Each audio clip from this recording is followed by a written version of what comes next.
అందరూ లక్ష్మీ కటాక్షం కోసం ప్రాకులాడుతుంటారు.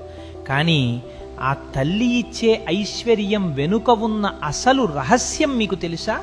విష్ణుమూర్తి ఆ తల్లికి ఇచ్చిన వరంలో ఒక అద్భుతమైన మెలిక ఉంది.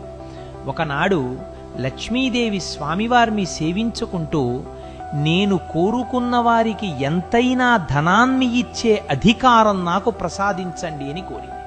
స్వామివారు సంతోషించి తథాస్తు అన్నారు. కానీ అక్కడ ఒక చిన్న నియమం పెట్టారు. లక్ష్మీదేవి ఎంత ఐశ్వర్యాన్ని ఇచ్చినా విష్ణుమూర్తి తలచుకుంటే దాన్ని మరుక్షణం వెనక్కి తీసుకోగలడు. ఇది గమనించిన సరస్వతీదేవి తమకు లక్ష్మి కంటే గొప్ప వరం కావాలని కోరింది. అప్పుడు స్వామివారు, తల్లి, నీవు ఇచ్చే జ్ఞానాన్ని మాత్రం ఈ సృష్టిలో నేను కూడా వెనక్కి తీసుకోలేను